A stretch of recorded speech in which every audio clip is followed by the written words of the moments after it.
Hello, welcome to Local Matters. My name is Vicki Evans. If you want to quit smoking or think you should but don't think you can, Ashline is there for you at no cost.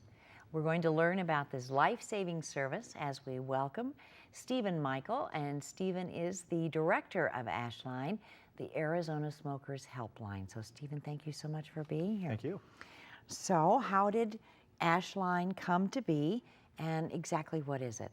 Well, Ashline, we're located at the University of Arizona. It actually started as a support line back in the mid-90s, 1994, for a study on Zyban, which is one of the drugs, prescription drugs you can get if you want to quit smoking.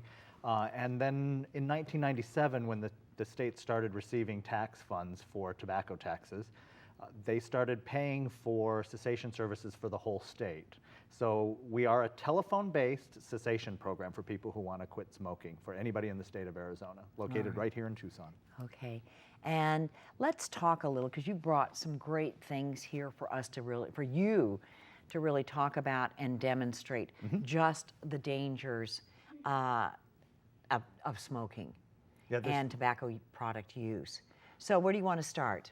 Well, one of the things when you look at, let's start with the healthy lung. Okay. This is an example of a healthy lung. And this is what the person who's not been exposed to smoke. I'll hold the healthy one here. Here we go. So this is a healthy lung, and this is what, if you don't smoke, your lungs should look like this to about the day you die. And then the other example that we have is, this is a typical lung for somebody who is a chronic smoker. So this is somebody who's been smoking for several years on to several decades. So this is blackened. It looks as though it's been burned. Yes, that is the results of the chemicals that actually do burn your lungs. And there are also in here, it's hard to see some of the cancer growths that are also in there. There's some tumors also in that lung. And this one, of course, has grossed out all the crew. So because as long as we're talking lungs, just this, I don't know if you can see, it looks like a bad, icky raspberry jam. This is the equivalent, if you smoked a pack of cigarettes a day, this is how much tar you would get in your lungs. Look at that. And that's real tar. That is actually real tar. That is what you would have built up in your lungs. For those people who have ever quit, usually in 2 or 3 days after you start quitting, you start having that hacking cough. This is what you're coughing up. When you look down at the Kleenex and you see that brown stuff. That's what it is. Yikes. So, is it the chemicals, along with the tobacco that causes cancer and all of this kind of thing, or does it is one less dangerous than the other? The chemicals in the, in the manufacture of the cigarette, or the straight tobacco itself? It's mostly the tobacco. Within the tobacco, one of the things we know, there's over 50 carcinogens or cancer-causing agents in the tobacco that is smoked. The nicotine, which is the addictive chemical that people always focus on, which gives people the high and the good feelings, is not really the dangerous chemical. Although, in its pure form, it's deadly. But it's the feel-good chemical. It doesn't really do the damage. Most of the damage to the lungs is really done by the chemicals in the tobacco itself. And when you light it on fire, the chemical action and the change in chemical going into your lungs is what does the damage. All right. And then why don't you hang up? You've got here's what your teeth, describe that. Yeah, one of the just things, hold it, about right there, and don't move it. So one of the things that a lot of people don't realize when they smoke, it's not just people who chew. But when people smoke, they do damage to their teeth as well. And you'll see on here, there's a couple spots. These are ulcerations that are caused by the tobacco smoke, just like in your lungs. You'll see they're starting to turn black. And one of the biggest problems that people deal with is receding gums, which are caused by the tobacco. And then I don't know if and look at just this. What is, that's just... That's the tar buildup in the teeth as well as cavities. There's a lot of sugar in tobacco. So a lot, especially people who chew, don't realize they're getting sugar. And then this, we're talking what, just an ulcer? That's an ulcer which will eventually become a cancer cell. And you'll see that on the tongue. This tongue comes out as well. On the tongue, so these are what some of the standard ulcers would look like that eventually will also become cancers, and that people are going to have surgery to have that fixed. Wow.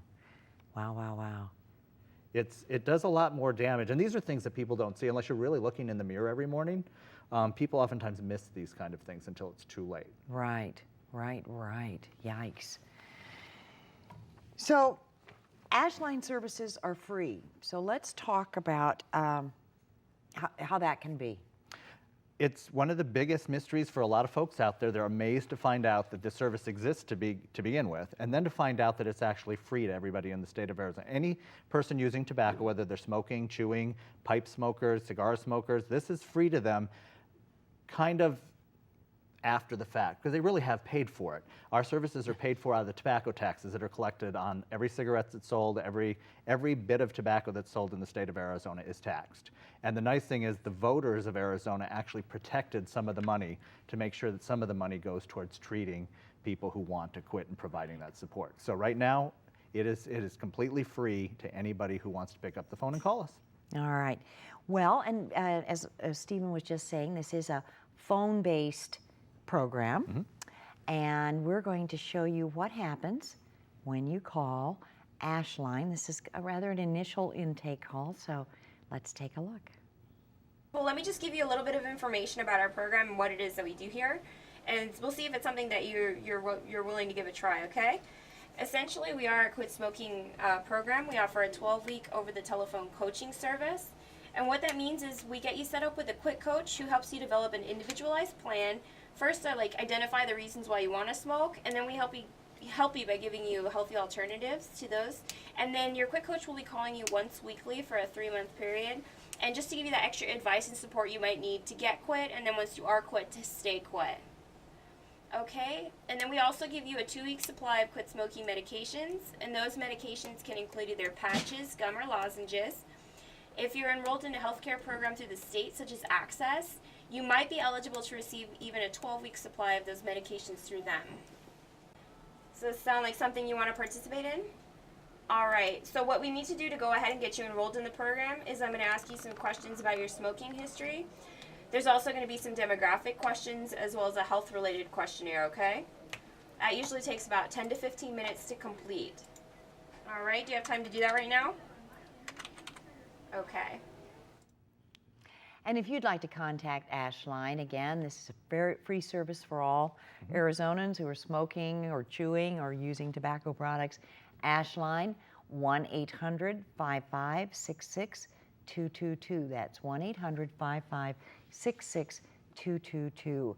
And the website's great. Please go to ashline.org.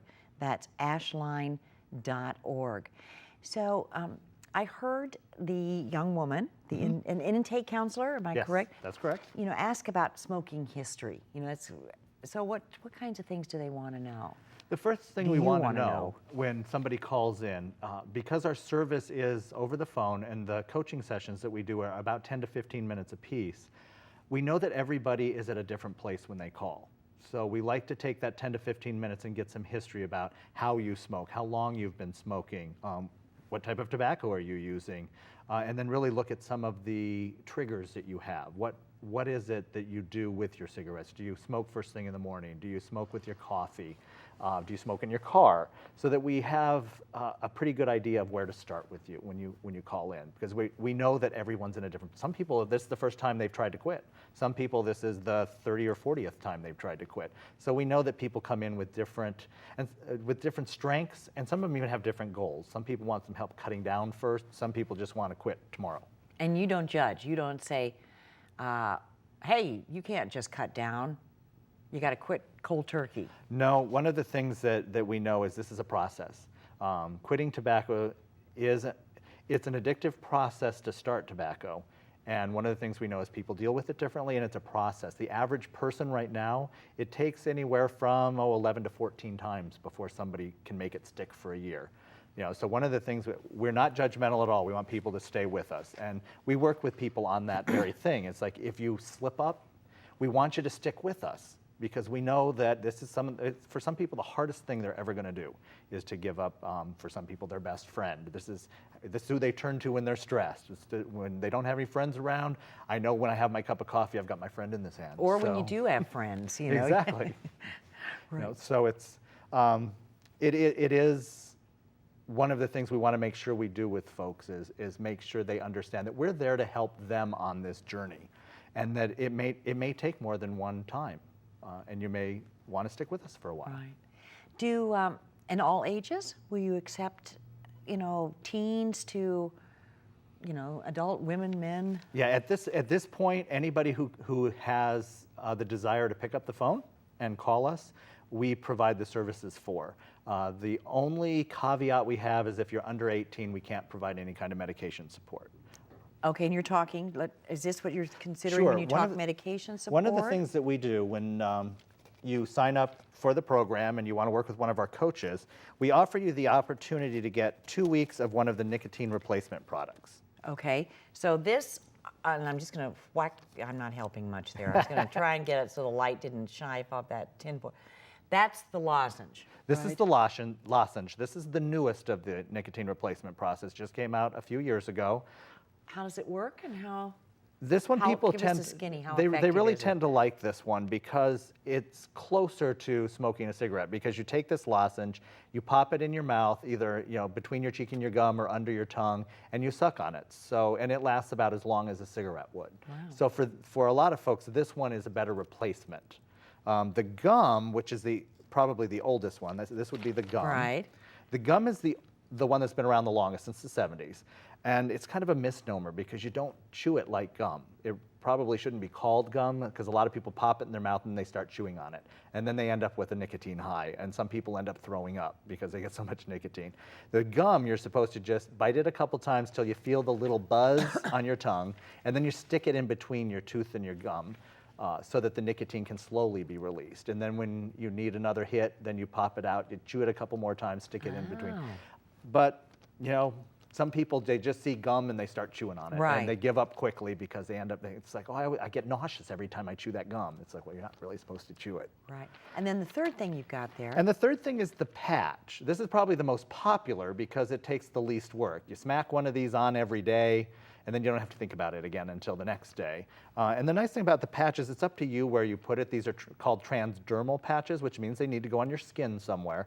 And it's best to put it on exposed skin. So, for me, it wouldn't be a good thing to put it on the back of my hand or something that's got hair there. You really want it to be as close to your skin as possible. And the adhesive sticks better. And most of them are clear. So you can wear them on your arm or on your thigh, and a lot of people don't even really notice them. I just thought of something, and it's something you just mentioned. Those products that we were just talking about, the lozenge, gum, patch, you will give people 2 weeks worth of free product when they begin, correct? Correct. We know a lot of people, especially in today's economic times, a lot of people struggle to figure out how they're going to pay for the first 2 weeks of them because they can run from $18 to $30 for a 2-week supply. And even though your cigarettes are going to cost more than that, a lot of people, when you're buying it a pack at a time at $5 or $6, that's cheaper than thinking about, oh my God, it's going to cost me $32 to buy 2 weeks of patches.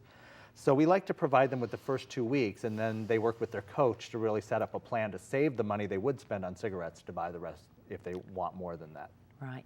Can you give us just some, do men find it harder to quit than women? Are men using the service more, women? We are one of the strange helplines in the country. Every state is required to have a helpline, and Arizona's was the third in the country. And one of the things we found in Arizona right now, we're about 50-50. About 50% of our folks are men. The majority of the helplines around the country, in the beginning, it's mostly women. And women, most of the research is showing, women have a much harder time quitting than men do. They usually have to quit more times. And there's a lot of research. Why? No, that's what the research is looking at now, is why is it that women have so many more struggles when it comes to quitting? And it may have to do with the biochemistry of nicotine and how it affects the brain. And it may be a little bit different in women than it is in men, but that's a big study area right now that people are looking at, is why is it that women have so much more trouble quitting than men do? What about how successful are people? That's a great question, because a lot of people think quitting cold turkey is what I need to do. But one of the things that we know now after 30-some years of doing research on people quitting tobacco use is people who quit cold turkey, on average, 2 to 4% of those people will still be smoke-free a year later. If you use medication alone, it bumps it up to maybe 8 to 11%, depending on the medication that you're using. There's a new medication out called Chantix, which is very promising right now if you're healthy enough to use that. the Chantix is very promising and the numbers are a little higher.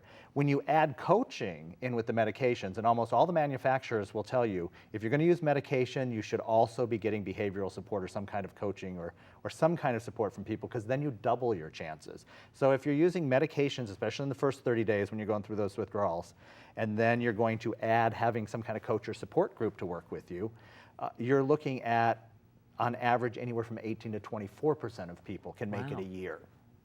That's So very, it's a big difference. that's 6 times, I'm thinking the 4 to 24%. Talk about the coaching. I call, I've never talked to you before. We go through the intake.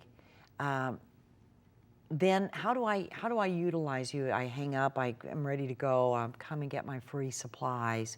How does the coaching part work?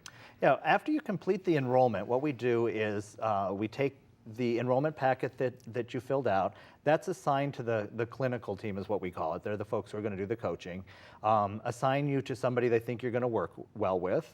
And then that person will call you, and the first time they call you, they're going to want to review the information to make sure that it's accurate, and then they're going to want to talk to you, if you're interested in medications, about the different medications and which one might be best for you. Because depending on your lifestyle, your reasons for quitting, the amount of support you have, you might have a different need for medication than another person. So the first call really focuses on getting to know you, making sure we're on the same page, because one of the things we want to make sure is when we're doing this coaching program, it's really to meet your needs, not ours. So we want to make sure we know what your goals are and why you're quitting, so that we can be as supportive as possible. So that first call is really getting to know you. It's really important to have a relationship with your coach. And then that coach is going to call you for the most part, once a week for the first 30 days. If you feel like you're struggling, you can have more calls than that. And then after the 30 days, we want you to stick with us until you're about 90 days quit. We like to get people to that 90 days because the research really shows that if you can get to 90 days with any chemical that you're addicted to, you're pretty well on your way staying quit for a whole year. All right. So the quit coach, if I'm having, are you kind of a line at 10 o'clock? When can I call you? No, we're actually not a hotline anymore. It started as a hotline, but we're not a hotline anymore. We're really seen more as a support service. Okay. So we do have regular hours. We're open from 7 in the morning until 8 at night. On the weekends, we're open on Saturday from 10 to 4. Sundays, we're not open because most people don't want calls on Sunday, we found. We used to be open on Sunday, but people didn't want to talk to us. And on Saturday, we don't do a whole lot of coaching because it's the same thing. A lot of people want to sign up and get enrolled on the weekend, but they don't really want their coaching on the weekend. So we spend a lot of time in the evenings during the day with the coaching calls, and a lot more time in the evenings and the weekends on intake, getting people signed up. So what kind of training do these quit coaches have? Quit coaches go through a rather rigorous, it's a standardized training. Here in Arizona, 10 years ago, they developed a program called the Basic Skills Program, and anybody can get trained in the Basic Skills Program, which really looks at the dangers of tobacco and how to help people quit. And then there's that next stage, which is called a cessation specialist. These are the people who really want to take that next step and help. And that includes all kinds of stuff, some psychological training, some introduction to counseling theory, and we spend a lot of time with our staff because we use a philosophy of working with people called client-directed services, where the client is really the focus of service. So we spend a lot of time training our staff in how to listen clearly to people. How are you meeting their goals? And then checking in with people on a regular basis to make sure that this is helping, because one of the things we want to make sure that we're doing is if somebody called and asked for help, we want to make sure we're helping. We don't want them to just drop off. This is a tough thing to do, and for a lot of people, it's a hard thing to even admit they want to do it, even though 70% of smokers every year will tell somebody they want to quit. To get them to follow through, and once they take that step of actually calling and asking for help, we want to make sure that we're meeting their needs. So we spend a lot of time teaching our staff really how do you engage with somebody and how do you keep them active in their process to quit, because they may slip up, and we don't want people to feel like that's a bad thing. Right. What about how are the smoking rates? Are they dropping? In Arizona, or is the teen rate rising? As I'd heard. Yeah, the teen rate kind of bounces around, and it really depends on what's happening with youth culture. I think we're seeing a lot more of that. It depends on who their role models are and how many of them are either pro or against smoking. So the youth thing goes up and down, and The adult smoking in Arizona hasn't really changed in 8 years. What I think people are noticing is when the tobacco program started and we first started these services, the smoking rate in Arizona was about 29%. Now it's down to 19. So, but that happened in like the first 5 years. And since 2000, 2001, it really hasn't changed a whole lot, and it's stayed right around 19% of people. But what we've noticed is people are smoking less. So that's the first step. People are smoking less, but those folks are still smoking. And of course, one of the things we know is Arizona was one of the fastest growing states in the last few years, and we have a lot of people who move in. So we do a really good job of getting the people help who are here, but then a lot of people have moved in, and then we need to help those folks too. And that's a hard thing to really figure out, is like how many of the folks coming into the state have the habit when they come in, and then when we do the surveys every 2 years, there's a whole bunch of new people in there. Right, right. And as you said, we had a great influx of people over the last the last 20 years. or so. Yeah. What about, and I'm just curious about this, how do we compare with the rest of the states with the number of smokers? Well, the national average is higher than ours, so we are below the national average. Part of that is because we started this the tobacco interventions and prevention programs fairly early. We were one of the first 4 states.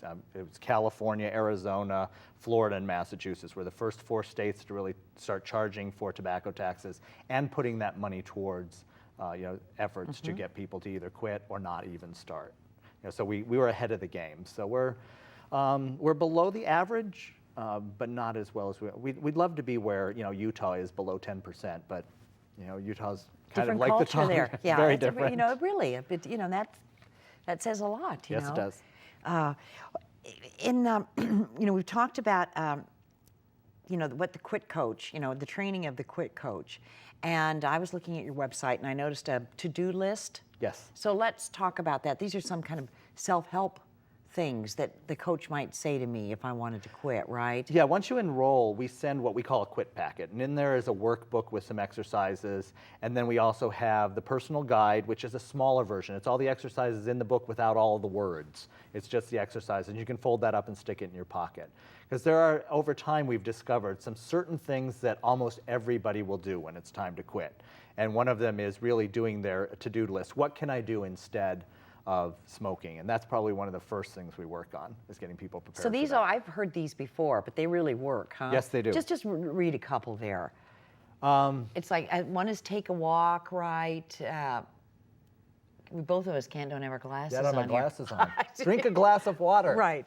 Or chew some sugar-free gum. Yeah. And it's really replacing. One of the things we spend a lot of time with is the physical addiction to the nicotine is really best dealt with the medication.